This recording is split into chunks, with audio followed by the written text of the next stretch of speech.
Pukul 6 waktu Indonesia Tengah, Radio Republik Indonesia ND menghadirkan Warta Berita.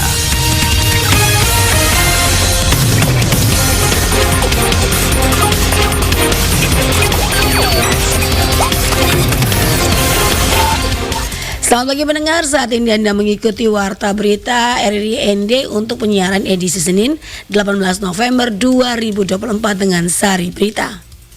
Paket Deodo gelar kampanye akbar jelang Pilkada Kabupaten ND tahun 2024. Dinas Pertanian ND terus menggalakkan program mitigasi dan adaptasi sebagai upaya menghadapi dampak perubahan iklim khususnya fenomena El Nino. Bersama saya Femi Sareora, inilah berita selengkapnya.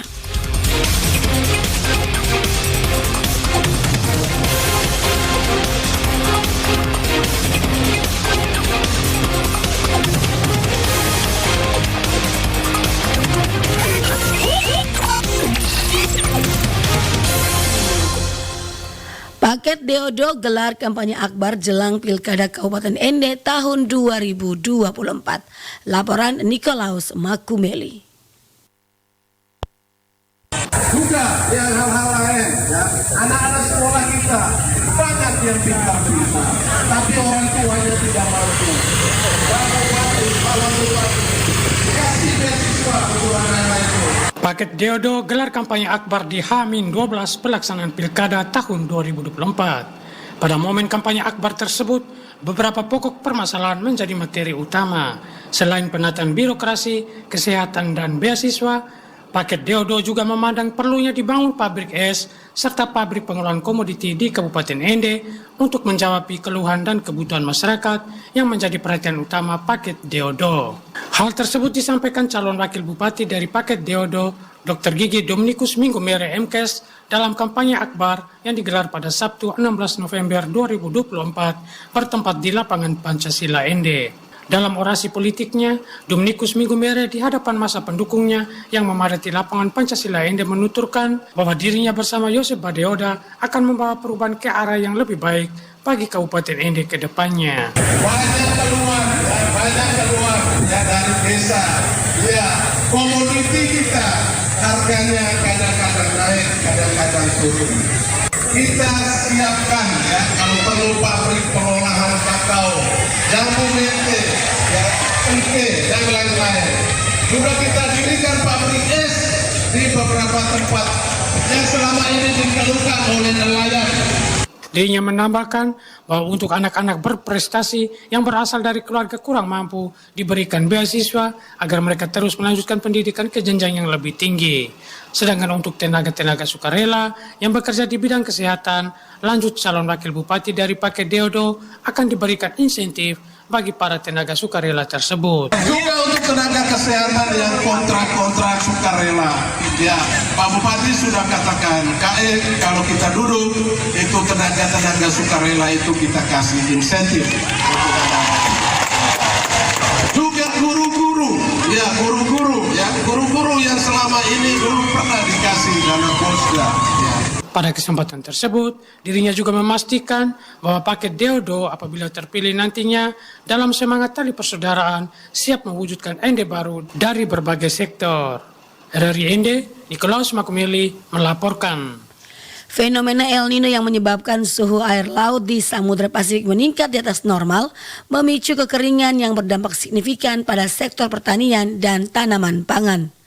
Dan untuk menghadapi fenomena El Nino tersebut, Dinas Pertanian Kabupaten ND terus menggalakkan mitigasi dan adaptasi. Sekretaris Dinas Pertanian Kabupaten ND Ibrahim Gadirdian SP menyatakan bahwa mitigasi dan adaptasi menjadi dua strategi utama untuk mengurangi risiko perubahan iklim, yakni mitigasi berfokus pada pengurangan emisi gas rumah kaca, sementara adaptasi berkaitan dengan pengelolaan dampak yang ditimbulkan seperti perubahan pola cuaca yang mempengaruhi musim tanam. Fenomena El Nino tahun lalu telah menyebabkan kekeringan di berbagai wilayah, mengurangi pasokan air dan menghambat pertumbuhan tanaman. Alhasil, panen mengalami penurunan Selain itu, gangguan musim tanam juga terjadi, memaksa petani menunda proses penanaman yang mengakibatkan risiko gagal panen. Kekeringan dan peningkatan suhu akibat El Nino juga meningkatkan risiko serangan penyakit dan hama. Itu fokus pada untuk mengurangi atau mencegah peningkatan emisi gas. Itu yang paling pertama. Sedang adaptasi itu kita fokus pada tindakan untuk mengelola dan mengurangi dampak perubahan iklim. Kita tidak bisa terlepas dengan ketiga dampaknya itu penyakit dan hama. Itu pasti penyakit dan hama itu akan berpengaruh nyata terhadap perubahan kondisi cuaca, dapat menciptakan lingkungan yang lebih menguntungkan bagi para penyakit dan hama. Sedangkan dapat menyebabkan penurunan kualitas tanaman. Suhu yang tinggi dan kekurangan air dapat menyebabkan penurunan kualitas tanaman. Itu sudah pasti. Sekarang lagi fokus. Kalau memang petani kakao ya kita fokuskan petani kakao. Kalau petani kita fokuskan pada petangke, tapi di daerah-daerah tertentu itu kita lagi fokus pada tanaman pangan. Karena dengan adanya El Nino pada 2003 itu kita kehilangan produksi pangan se-Indonesia ini, bahkan dunia ini sungguh luar biasa.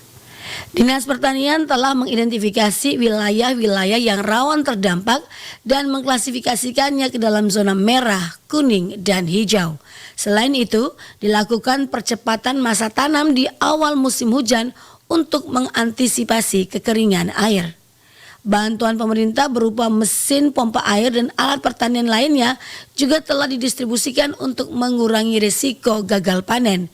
Dinas Pertanian fokus pada pengembangan tanaman pangan agar ketahanan pangan nasional tetap terjaga di tengah perubahan iklim global.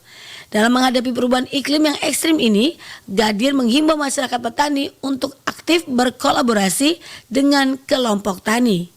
Dengan berkelompok, pemerintah dapat lebih mudah memberikan bantuan dan pelatihan kepada para petani. Gadir berharap bahwa upaya mitigasi dan adaptasi yang sedang dijalankan ini dapat melanjutkan keberlanjutan produksi pangan di tengah ancaman perubahan iklim.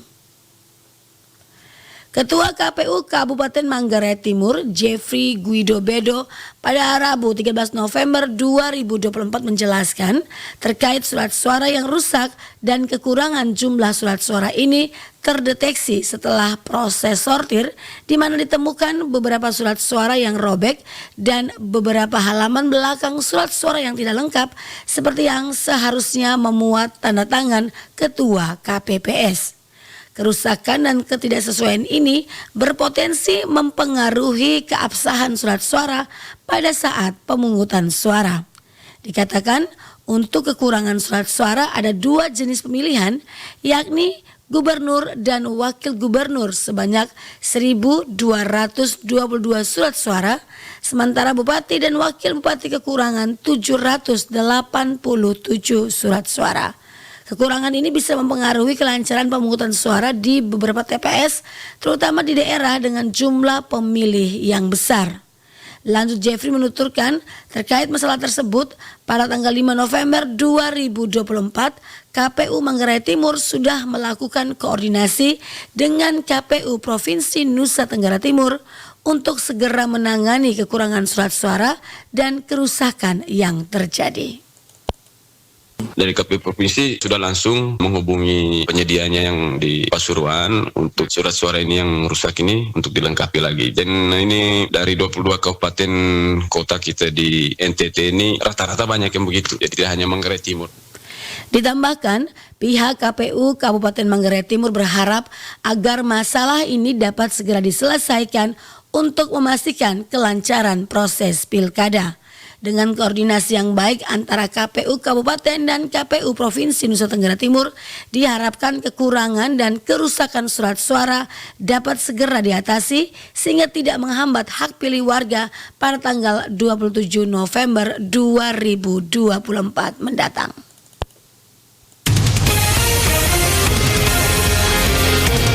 Anda sedang mendengarkan Warta Berita RRI ND. Menteri Perumahan dan Kawasan Permukiman Republik Indonesia Marwarar Sirait mengumumkan rencana pembangunan 2.700 rumah bagi para pengungsi korban erupsi Gunung Lewatobi laki-laki di Kabupaten Flores Timur, Nusa Tenggara Timur. Pernyataan ini disampaikan Menteri Perumahan dan Kawasan Permukiman Republik Indonesia saat mengunjungi posko pengungsian di Kobasoma, Kecamatan Titehena, Flores Timur pada Rabu kemarin. Dalam kunjungannya, Menteri Marwarar Sirait menegaskan bahwa pembangunan rumah untuk pengungsi menjadi prioritas pemerintah guna memastikan para korban erupsi dapat tinggal di tempat yang lebih aman. Selain 2.700 unit yang sudah direncanakan, kementerian juga siap menambah hingga 5.000 unit jika diperlukan. Dalam dialog bersama pengungsi, Menteri Sirait bertanya langsung apakah mereka bersedia pindah ke lokasi baru jika rumah telah dibangun. Sirait memastikan bahwa keputusan ini diambil tanpa unsur paksaan.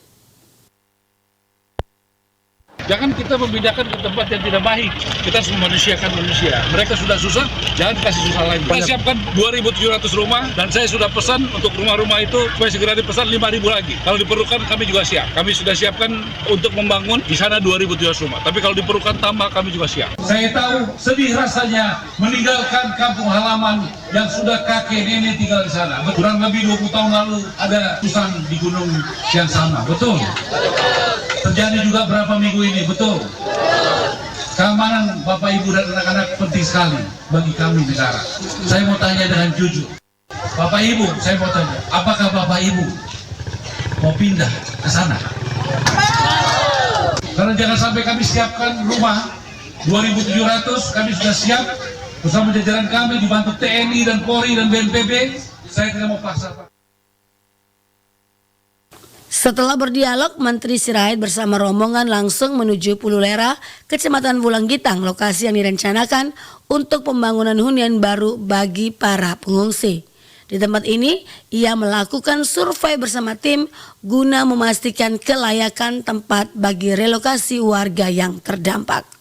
Rencana ini diharapkan dapat membantu para korban erupsi Gunung Lewatobi untuk memulai kehidupan yang lebih stabil dan aman. Pemerintah juga berkomitmen memberikan dukungan maksimal agar proses relokasi berjalan lancar dan memenuhi kebutuhan para pengungsi. Memiliki panorama yang indah berupa pasir putih yang panjang, Pulau Mules di Desa Nucha Molas jadi destinasi pilihan wisatawan saat berkunjung ke Kabupaten Manggarai. Desa Nucha Molas merupakan satu-satunya desa di Kabupaten Manggarai yang terpisah dengan desa lainnya karena berada di satu-satunya pulau di Kabupaten Manggarai, yaitu Pulau Mules. Secara etimologi, Pulau Mules berasal dari bahasa Manggarai yang artinya pulau yang cantik. Nama desa Nucha Molas juga diambil dari bahasa Manggarai, di mana Nucha artinya pulau dan Molas artinya cantik. Jadi Nucha Molas artinya pulau yang cantik. Pulau seluas 18.029 hektare ini menyuguhkan keindahan alam berupa hamparan bukit batu dan padang rumput alam yang bercampur dengan pepohonan yang menyerupai siluet putri tidur yang cantik. Pesona keindahan alam Pulau Mules lebih lengkap dengan segala keanekaragaman hayati yang ada di dalamnya. Di sekitar pulau ini hidup beragam satwa antara lain penyu, lumba-lumba, ikan beragam jenis, gugusan koral dan anemon yang dapat dinikmati oleh para wisatawan. Dengan ukuran ombak sedang, tempat ini sangat cocok untuk kegiatan surfing, snorkeling, dan diving. Mikael, warga masyarakat di Pulau Mules menjelaskan, pantai di Pulau Mules masih asli dan pemandangan sangat indah saat sunset tiba. Wisatawan yang berkunjung tidak perlu khawatir karena di tempat ini sudah ada homestay dan banyak spot menarik yang bisa dijelajahi.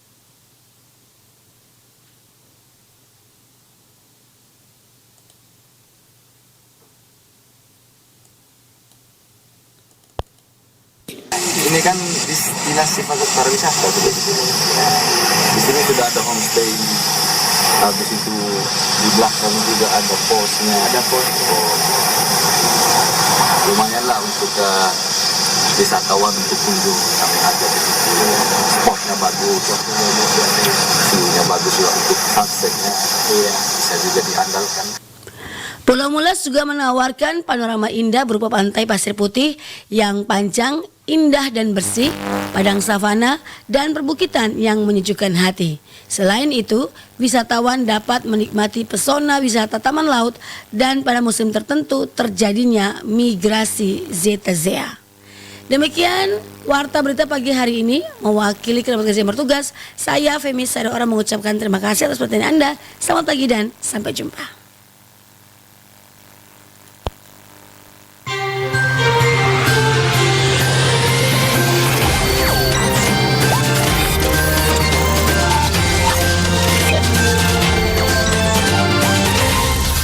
Terima kasih Anda telah mengikuti Warta Berita RRI ND.